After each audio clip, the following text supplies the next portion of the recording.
దేశ చరిత్రలో ఒకే రోజు రెండు సంచలనాత్మక తీర్పులు వెలువడ్డాయి. ఒక కేసులో యువతికి ఉరి శిక్ష విధించగా మరో కేసులో యువకుడికి జీవిత ఖైదీ విధించారు. ప్రియుణ్ణి ప్రేమ పేరుతో నమ్మించి ద్రోహం చేసి చంపేసిన కేసు ఒకటైతే, ట్రైనీ డాక్టర్ను అత్యాచారం చేసి అత్యంత కిరాతకంగా చంపిన కేసు మరొకటి.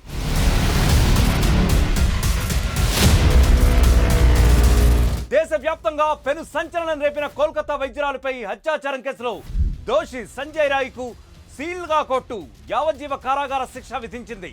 ఈ కేసులో నిందితుడు సివిక్ వాలంటీర్ సంజయ్ రాయ్ను భారతీయ న్యాయ సంహితలోని 64, 66, 103(1) సెక్షన్ల కింద శనివారం దోషిగా తేల్చిన అదనపు జిల్లా సెషన్స్ జడ్జ్ అనిర్బన్ దాస్ సోమవారం మధ్యాహ్నం ఈ మేరకు తీర్పునిచ్చారు.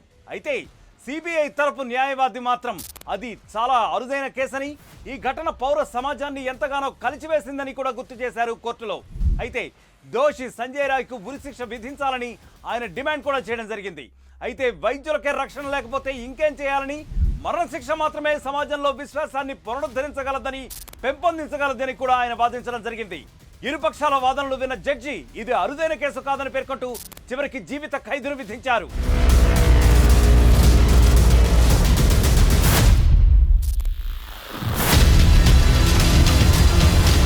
ఇక ప్రియుణ్ణి చంపిన మరో కేసులో కేరళ సెషన్స్ కోర్టు సంచలన తీర్పునిచ్చింది. షరోన్ రాజ్ ప్రేయసి గ్రీష్మకు ఉరిశిక్ష విధించింది. తీర్పును వెలువరించే సమయంలో ఈ కేసు అరుదైన కేసుల్లోనే అరుదైన కేసుగా చెప్పుకొచ్చింది కోర్టు. అందుకే ఈ కేసులో వయస్సును పరిగణలోకి తీసుకోకుండా నిందితురాలు చేసిన కఠిన నేరానికి గ్రీష్మకు ఉరిశిక్ష విధిస్తున్నామని Kerala sessions court తీర్పునిచ్చింది.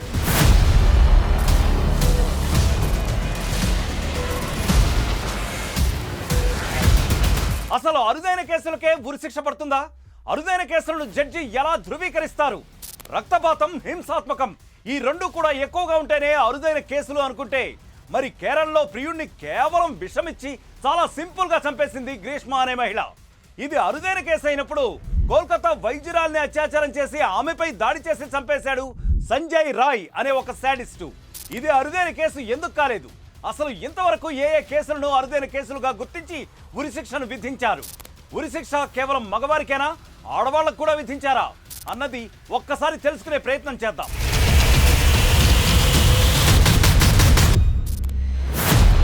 Case number 1, Kasab. మన దేశంలో ఈ పేరు వింటేనే చాలు రక్తం మరిగిపోతూ ఉంటుంది. ఇప్పటికైతే నాకు కూడా. ఎస్, ముంబైలో అతను చేసిన హత్యాకాండను, దారుణ మారణ కాండను ఇంకా ఎవ్వరూ మర్చిపోలేదు.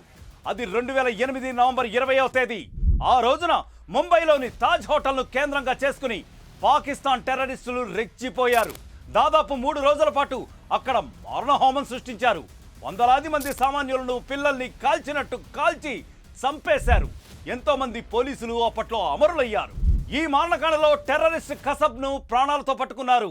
టెర్రరిస్టుల దాడులకు సంబంధించి అన్ని ఆధారాలను పోలీసులు కోర్టుకు సమర్పించారు.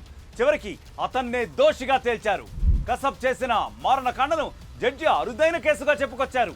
టెర్రరిస్ట్ కసబ్ మనుషులను ఒక్కొక్కరిని తుపాకులతో కాల్చేసి రక్తపు మడుగుల్లో శవాల గుట్టలను పేర్చారు అని ఆయన వ్యాఖ్యానించడం జరిగింది. ఇలాంటి వ్యక్తికి ఉరిశిక్ష అనేది చాలా చిన్న శిక్షగా ఆయన పేర్కొన్నారు. దీంతో 2012 నవంబర్ 1న పుణేలోని ఎర్రవాడ జైలులో కసబ్ను ఉరితీశారు.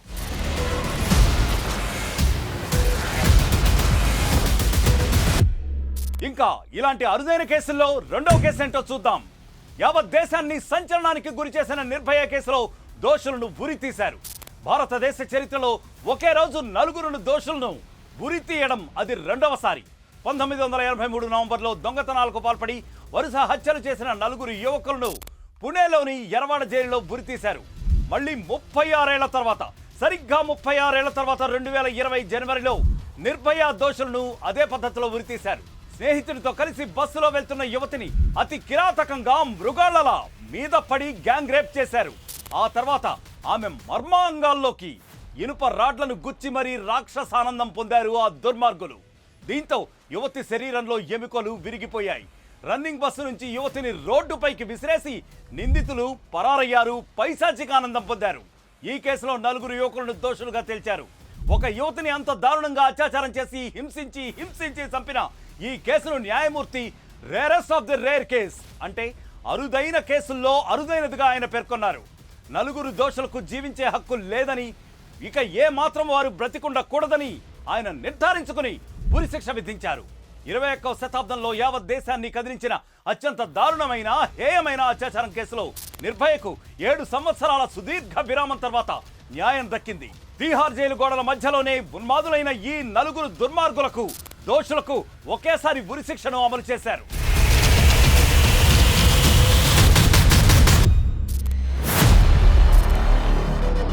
ఉరిశిక్ష అంటే కేవలం పురుషులకేనా, మహిళా దోషులకు ఉండవా అన్న అనుమానం కూడా కొందరిలో ఉండిపోయింది. రాజీవ్ గాంధీ హత్య, తీవ్రవాదానికి సంబంధించిన కేసు లాంటి అనేక పెద్ద పెద్ద కేసుల్లోనూ మహిళలు ఇన్వాల్వ్ అయినప్పటికీ వారికి జీవిత ఖైదు శిక్షలు పడ్డాయే తప్పించి ఉరిశిక్షలు పెద్దగా పడలేదు. ఉరిశిక్షలు విధించబడ్డ అతి కొద్ది సందర్భాల్లో కూడా పైకోర్టులో దాన్ని జీవిత ఖైదుగా మార్చేయడం జరిగింది. కానీ భారత చట్టం ముందు లింగభేదం లేదని నిరూపించింది మన న్యాయస్థానం. స్వతంత్ర భారతదేశ చరిత్రలో తొలిసారిగా ఒక మహిళను ఉరి తీయాల్సిన పరిస్థితి వచ్చింది. ఆ స్టోరీ కూడా ఒకసారి చూడండి.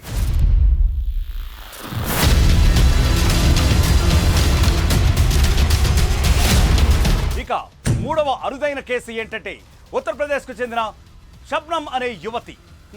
ఆమె గురించి చెప్పాలంటే చాలా పెద్ద చాప్టర్సే ఉన్నాయి. ఎందుకంటే 2008వ సంవత్సరం, అది ఏప్రిల్ 14వ తేదీ తన ప్రియుడితో కలిసి కుటుంబం మొత్తాన్ని కూడా అతి దారుణంగా, కనీసం ఆమె ఒక మహిళ అని కూడా గుర్తెరగకుండా హత్య చేసేసింది. తల్లి, తండ్రి, 2 సోదరులు, సోదరి బావలతో పాటు 10 నెలల మేనల్లుని కూడా అత్యంత కిరాతకంగా ఆమె చంపేసింది. ప్రియుడు సలీంను షబ్నమ్ కుటుంబ సభ్యులు వద్దన్నందుకు 7 అనవసరంగా దారుణ హత్యకు గురయ్యారు. వారి జీవితాలను బలితేసుకున్నారు. పాలల్లో మత్తుమందు కలిపి ఇంట్లో వాళ్ళందరికీ ఇచ్చింది. వాళ్ళంతా స్పృహ కోల్పోయాక ప్రియుడితో కలిసి గొడ్డలితో అత్యంత పాశవికంగా, హేయంగా నరికి చంపేసింది. ఆమె నెలల వయసున్న మేనల్లుడిపై కూడా కనికరం చూపకుండా గొడ్డలితో నరికేసింది. గుర్తు తెలియని దుండగులు చంపేశారని నటించినా చివరికి షబ్నమే అందరినీ హత్య చేసినట్లు నిర్ధారించారు. షబ్నంతో పాటు ప్రియుడు సలీంకు కూడా 2010లో అమ్రోహా జిల్లా కోర్టు ఉరిశిక్ష విధించింది. ఆ తర్వాత అలహాబాద్ హైకోర్టుకు కేసు ట్రాన్స్ఫర్ అయింది. అన్ని కోర్టులలోనూ షబ్నంకు ఉరిశిక్ష పడింది. దీని మీద సుప్రీంకోర్టుకు వెళ్ళగా 2017లో అత్యున్నత ధర్మాసనం కూడా ఉరిశిక్షే ఖరారు చేసింది. అటు రాష్ట్రపతి కూడా క్షమాభిక్షను తిరస్కరించారు. చివరికి 2021లో దేశంలో మహిళా ఉరిశిక్ష గది ఉన్న ఏకైక జైలు మధుర జైలులో ఆమెను ఉరితీశారు. ఇప్పుడు కేరళలో ప్రియుడిని చంపిన కేసులోనూ గ్రీష్మకు ఉరిశిక్ష పడింది. ప్రేమించిన యువకుడిని నమ్మక ద్రోహం చేసి చంపడం అరుదైన కేసుల్లోనే అరుదైన కేసుగా కోర్టు భావించడం జరిగింది. ఆమె వ్యక్తిని చంపలేదని, ఒక నమ్మకాన్ని, ప్రేమను చంపేసినట్లుగా భావించిన కోర్టు ఆమెకు ఉరిశిక్ష విధించింది.